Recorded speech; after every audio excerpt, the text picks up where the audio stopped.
नमस्कार, आप सभी का लक्ष्मी कथा सागर में स्वागत है। योगिनी एकादशी कथा इस प्रकार है। एक बार की बात है कि धर्मराज युधिष्ठिर कहने लगे कि भगवान, मैंने ज्येष्ठ शुक्ल एकादशी के व्रत का महात्म्य सुना है।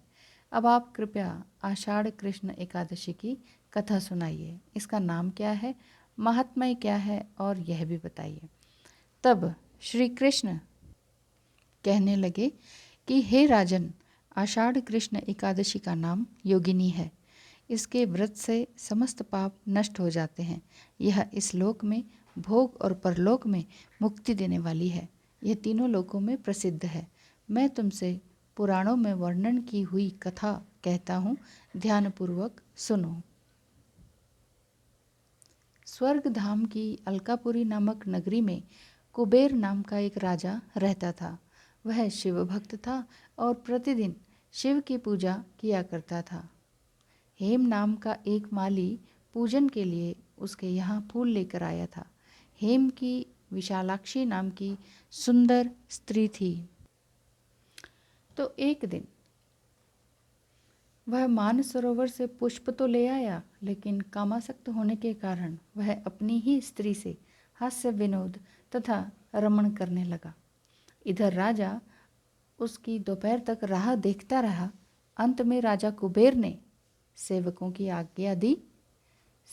आज्ञा दी कि तुम लोग जाकर माली के न आने का कारण पता करो, क्योंकि वह अभी तक पुष्प लेकर नहीं आया है। सेवकों ने कहा, महाराज, वह पापी अति कामी है, अपनी स्त्री के साथ हास्य विनोद और रमण कर रहा है। यह सुनकर कुबेर ने क्रोधित होकर उसे बुलाया। हेममाली राजा के भय से कांपता हुआ उपस्थित हुआ। राजा कुबेर ने क्रोध में आकर कहा, अरे पापी, नीच, कामी, तूने मेरे परम पूजनीय ईश्वरों के ईश्वर श्री शिवजी का अनादर किया है। इसलिए मैं तुझे शाप देता हूँ कि तू स्त्री का वियोग सहेगा और मृत्युलोक में जाकर कोढ़ी होगा। कुबेर के इस श्राप से हेममाली का स्वर्ग से पतन हो गया और वह उसी क्षण पृथ्वी पर गिर गया। भूतल पर आते ही उसके शरीर में श्वेत कोढ़ हो गया। उसकी स्त्री भी उसी समय अंतर्ध्यान हो गई। मृत्युलोक में आकर माली ने महान दुख भोगे। भयानक जंगल में जाकर बिना अन्न और जल के बिना भटकता रहा। रात्रि को निद्रा भी नहीं आई थी, परंतु शिवजी की पूजा के प्रभाव से उसको पिछले जन्म की स्मृति का ज्ञान अवश्य रहा। घूमते घूमते एक दिन वह मार्कंडेय ऋषि के आश्रम में पहुंच गया, जो ब्रह्मा से भी अधिक वृद्ध थे, जिनका आश्रम ब्रह्मा की सभा के समान लगता था। हेममाली वहां जाकर उनके पैरों में पड़ गया।